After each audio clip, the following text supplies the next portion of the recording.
Pak, motivasi buat yang jadi tulang punggung keluarga dari mana nih? GRD Perfect CIA 1, 2, 3. Hebat, hebat dari tulang punggung keluarga. Tempat bersangga, tempat nitip harapan.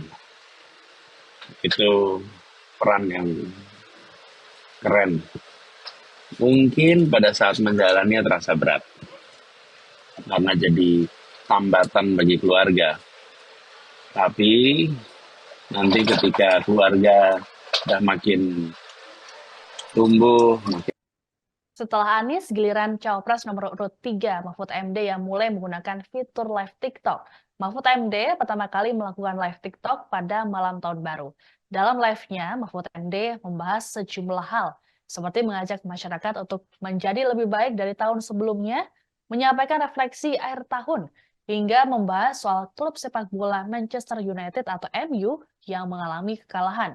Terkait dengan live TikTok Mahfud, Wakil Ketua TPN Ganjar Mahfud, Andika Perkasa, menerangkan hal itu dilakukan untuk memaksimalkan suara di Pilpres 2024.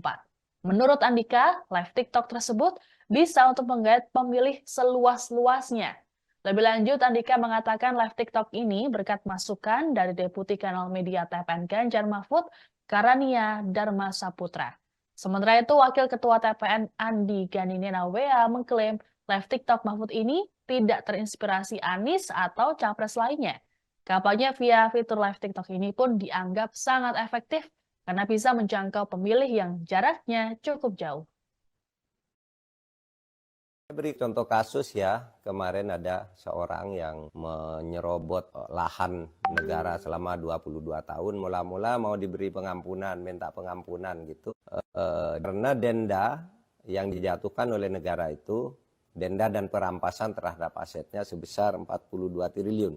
Ya, perhitungan kerugian negara, keuangan negara 2 triliun, kemudian perhitungan kerugian perekonomian negara 40 triliun.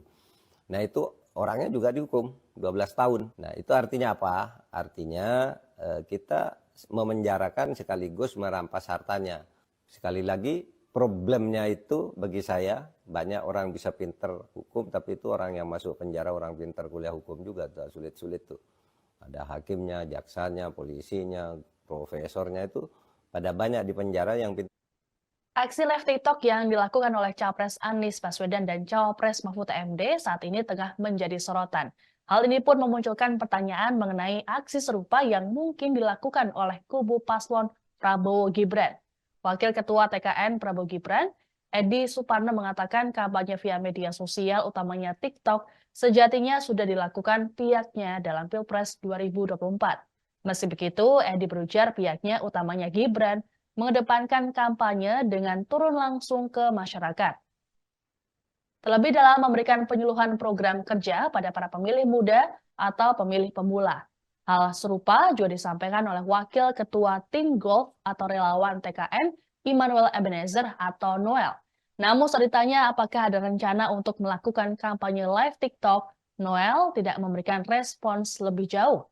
Sementara itu, juru bicara TKN Prabowo Gibran, Herzaki Mahendra Putra, mengklaim pihaknya telah lebih dulu menggunakan platform media sosial untuk kampanye. Bahkan, Herzaki mengatakan mereka justru sudah lebih jauh ketimbang paslon lain dalam memanfaatkan ruang digital. Tidak sebatas melalui media sosial, Herzaki menyebut pihaknya sudah merambah teknologi artificial intelligence atau AI. Tidak hanya berinteraksi secara langsung ataupun melalui baliho, cara kampanye Capres-Cawapres kini menyesuaikan zaman dengan memanfaatkan kemajuan teknologi.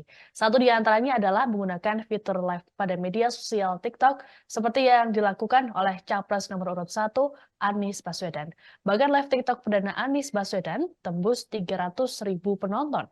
Dalam keterangannya pada Sabtu 30 Desember lalu, Anies menerangkan live TikTok ini merupakan konsep desak Anies versi lebih santai tanpa adanya batasan tema tertentu.